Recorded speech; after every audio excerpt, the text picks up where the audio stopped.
My life has gone through so many transitions lately. Within the last year, I would say, my life has gone through many transitions, and I feel like I've lived so many lifetimes in the past 12 months.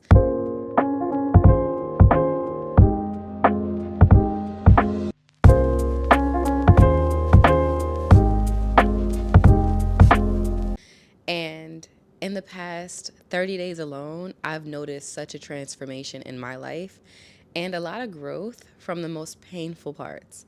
And the funny thing is, I've noticed that a lot of us are meant to experience pain because a lot of us are meant to heal through a lot of things that don't feel comfortable. And I'm one of those people.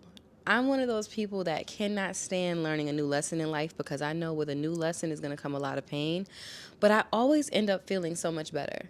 I feel like in life, I've gone through so many moments of open heart surgery where I have had to go through so many different things that were extremely painful, things that I thought that I could not survive in the moment, that now when I look back on it, I would not be alive right now if I didn't go through them. So today, for some reason, I was meant to remind somebody God is not afraid of starting over, and neither should you be. Within the last 30 days, I have gone through many epiphanies. I have seeked God in so many different ways. I have found healing in journaling. I have actually sat down and had to face myself and face my fears and face parts of myself that I was never comfortable with. And a lot of times when we go through things like breakups, whether it be friendship, emotional ties to different people, family breakups, because a lot of us go through that too. I've been the person to tell y'all plenty of times, cut your family off, cut your friends off, and I stand by that. I am the cutoff queen, and I've realized that we have to stop being afraid of letting go of certain things in our life just because we're afraid of starting over, or we're afraid of losing access, or we're afraid of having to face ourselves when we're lonely. Because I'm gonna be completely honest, a lot of people try to surround themselves with many people, things, material items just because they're afraid of facing themselves. I'm one of those people that used to have to sleep with teddy bears. I was in and out of relationships. And recently, I just realized that even though I was single for a lot of my 20s, I was still surrounded by people in some way. I still compensated with that, I guess, loneliness. I compensated the loneliness with something always. And in the last 30 days, I've had to actually peel off so many band aids, peel back scabs, and really face things that I have ignored, especially since becoming a mother, just because I wasn't comfortable.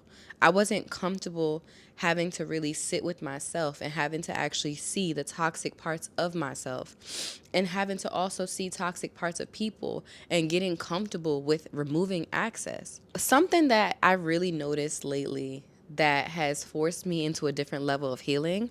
I said cutting off certain relationships can feel like going cold turkey from a drug, but many of us make the mistake of picking up a new habit, aka man, to speed up the process or ignore the withdrawals, but all we're doing is interrupting the healing that needs to take place.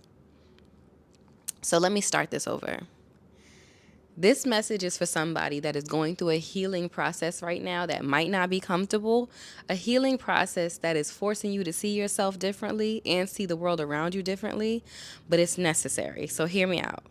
Now, what I mean by that is, if you've ever been through a breakup or a friendship breakup, or you've cut off a family member, or you've lost a job or anything, a lot of us are quick to replace whatever it is that we feel like we've lost with something new.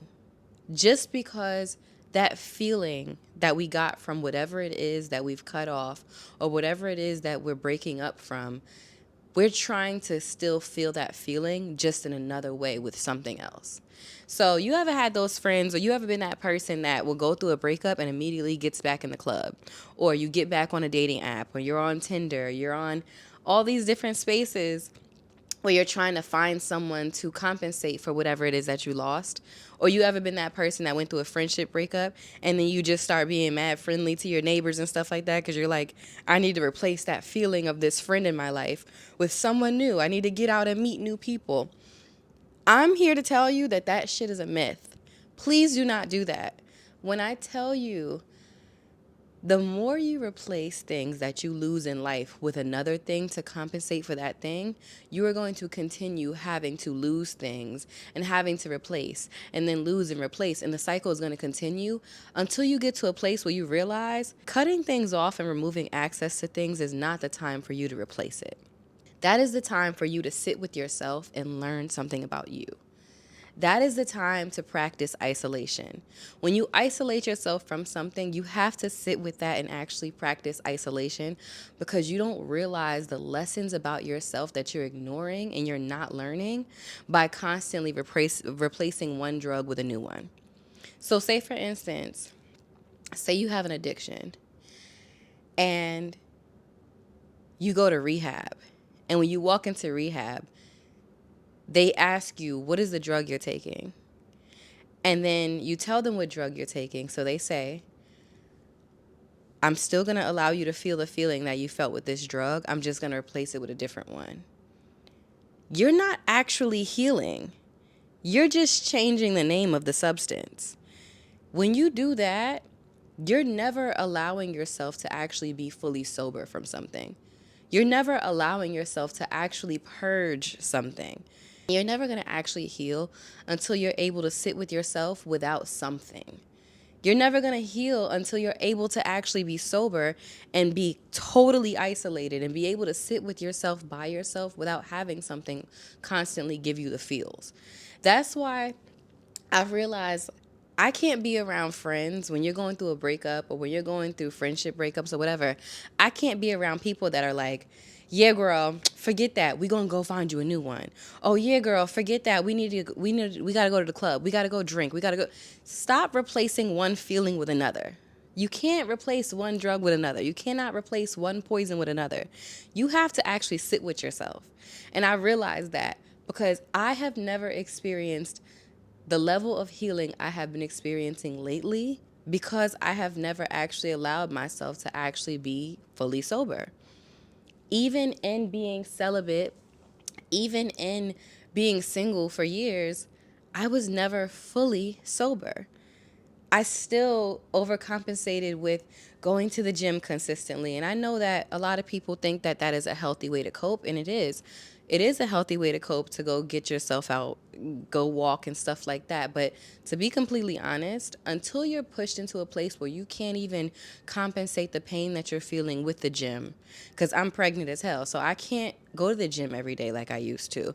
I can't go drink a bottle of wine to, feel better. I can't go finding new. I can't go partying. I can't go doing a lot of things. Sorry, I want to make sure my camera's still recording. But I can't do a lot of things that I once did when I went through things to overcompensate for whatever it is I've lost. And it's forced me into this space of having to actually sit with myself. I have to actually sit down and cry it out. I have to actually sit down and journal. I actually have to sit down and restore my faith with God and listen to scriptures. I actually have been forced into a space of isolation where I have to compensate with things that don't involve me just going out the house and forgetting, or don't involve me just keeping myself busy. Because I've realized that a lot of us, when we're going through something, we try to keep ourselves busy, we try to forget, and we try to overcompensate our brain with other things, hoping that we no longer think of whatever is causing us pain. But I've realized that there is no healing in forgetting. You have to remember. You have to go through it. You have to go through the motions. You got to sit with the shit. You got to cry. You got to crash out sometimes, but you have to crash out healthy. I I can't call myself a retired crash out. I can't say that because I'm human. A lot of us have moments where we lose ourselves and we crash out. No matter how much we want to be a retired crash out, sometimes we cannot help it. But it's not about whether you crash out or not. It's about how. And I've learned lately that I have to crash out in my journal. I have to actually sit down and write down whatever it is I want to say. That text message, that paragraph that you want to send, sometimes it's better just being written down. And I found so much healing and so much power in crashing out in a journal or crashing out to God sometimes. Sometimes you got to leave it up to Him. I've gotten to a space where I've had to actually just walk around my house talking to myself. And I'm not worried about how crazy that looks, because it's not crazy. Because sometimes the best person to listen to you and whatever you're going through is yourself. Sometimes you have to crash out in a way where you know that you're not going to regret it later on, and you're not going to be sitting there like, dang, I wish that person didn't see that side of me. Because, baby, when I tell you, over the last 12 months, I've allowed myself to crash out in ways where I wish I could take it back. I do. But then there's certain lessons that I've learned in not being able to take it back that have taught me something about myself. I'm a person that, one of my toxic traits, I have sought validation in other people letting me know that I'm not going crazy. And I've come to realize as of recently, I don't need anyone else to let me know I'm not going crazy. I'm not going crazy because I know I'm valid in whatever I'm feeling. I don't need anyone else to tell me that my feelings are valid. I don't need anyone else to tell me that what I'm going through is valid. I don't need anyone else to tell me that I am able to feel the way I'm feeling about whatever I'm going through. My feelings are validated whether someone else says it or not. And that's why crashing out of my journal and looking at it, and sometimes not even reading the things that I write down back to myself, just letting it out, that has been my space of solace. That has been the space that I've been in where I've realized this is true healing. Letting it out, but letting it out for me. Not letting it out to entertain someone else. Not letting it out to prove anything to anyone else. Not letting it out to defend myself. Just getting it off my chest feels good. And I've realized as of lately, not replacing the feelings that I have of losing certain things with something else just to distract me. That has been something so powerful, realizing like, bro, I can't keep replacing shit. I can't spill milk and then just go pour another cup thinking the spilled milk isn't an issue. I get to cry over spilled milk. I get to cry over it because at the end of the day, it's still a loss. It's still something that I can't get back. No matter how many more cups of milk that I can pour myself, no matter how many more gallons of milk that I can buy, I still spilled something. And I think that a lot of the things that we're taught throughout life, where people say don't cry over spilled milk, or people say don't dwell on things, I think a lot of those things interrupt a lot of our healing processes. And that's why a lot of us go through the same shit over and over again, because we're assumed, or we're taught that we just have to forget and we have to move on. And I'm telling you, when you continue living in a mindset of out of sight, out of mind, just forget it, just move on, don't dwell on it, replace it with something else. When you constantly have these mindsets of having to just pretend that something didn't happen to you, you're going to continue living out the same lesson and going through the same things over and over again, because you're not allowing yourself to actually sit in it. And that's the lesson that I've learned recently that has been changing my life so much, not just as Kiana, but as a mother, as a sister, as a friend. I'm realizing that a lot of shit is uncomfortable, but you have to embrace the uncomfortable parts of it. You actually have to feel the pain. Like, I feel like in life sometimes we have to go through things with no anesthesia. Sorry about that. My camera died and I had to kind of reposition it. But what I mean by that is some of us, all of us, have to be comfortable going through things with no anesthesia and being able to rip the Band-Aid off.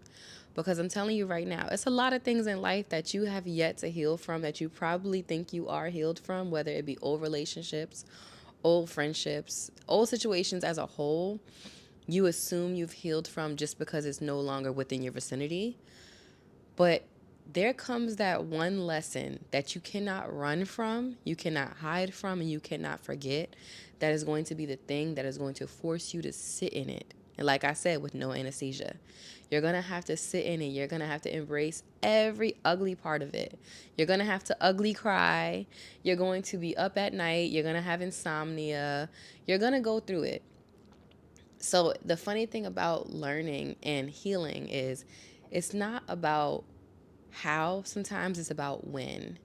And I've come to realize that you can put it off for as long as you want, but every lesson is meant to be learned. You're going to have to learn your lesson at some point. No matter how long you put off healing, you're going to have to heal at some point. You could be sitting here 5 years after a breakup you went through a long ass time ago, thinking, oh, yeah, well, now I'm not thinking about that person. I'm over it. And then you go through another relationship, and then you go through another breakup, and now you're healing from two breakups because you're healing from something that you didn't even give yourself time to heal from. You just ignored it, thinking that it was over. But the funny thing is about pain, pain is meant to be felt. So you can cover it up for as long as you want. You can drink it away. You can smoke it away. You can go finding somebody else. I'm telling you, at some point, you're going to be forced to still heal from that lesson that you're ignoring. And that is what I'm learning right now, because I'm going through a situation where I'm healing from multiple situations just off of one thing. One thing unraveled so many other things that I ignored about myself and about my life. Even childhood trauma that I've never actually unraveled and unpacked, I'm having to do that right now. And baby, when I tell you, it is the hardest thing ever to be going through multiple things at once. But I've come to realize you have to heal from each and everything in a timely manner. You have to heal from everything and stop ignoring things so you can get to the point of when you go through things, you're not having a million things on you. You're not sitting here crying about what happened to you when you were 10. You're not thinking about what happened to you when you're 15. You're thinking about that one thing. Because I'm telling you right now, like I said, you can ignore it for as long as you want, but it's always going to come back up. You have to peel the Band-Aid off. You have to stop trying to cover it up. You have to stop trying to ignore it. Stop trying to keep yourself busy. Yes, keep yourself busy, but at the end of the day, if you're only keeping yourself busy because you're trying to ignore what's meant to be felt right now, when you have that alone time and no one's around you and you have nothing to do, that pain is going to be felt 10 times more. So do the healing while you can, okay? Because it's very uncomfortable when the shit just comes up out of nowhere when you're in the middle of the mall and now you see something that reminds you of something and now you're breaking down. It's very uncomfortable and it's very ghetto. So take it from me, baby. Crash out in silence and crash out in a healthy way, but do not judge yourself for needing to get it off your chest. Just do it in a way where it's conducive to you and it has something to do with your healing, and it's not to prove anything to somebody else, or it's not to have your feelings validated. I'm not a retired crash out yet. I'm just learning to crash out better. So I hope this made sense.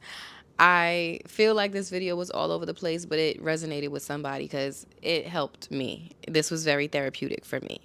If this video or any of my content on any platform has ever done anything for you, like this, subscribe, comment, engage, and let me know if you like this type of content. If you want to see me sit down and just jibber jabber and heal in front of your face, let me know, because this definitely feels good for me, and I hope it feels good for you.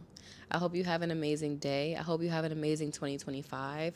I hope you have an amazing life, period, because you deserve it just as much as I do, sister girl. Okay? But I'm going to see you in the next one because I got to go. But this was cute. This is fun. This is a cute little kiki. I like this. I actually like this. I'm going to start doing more of these. Bye.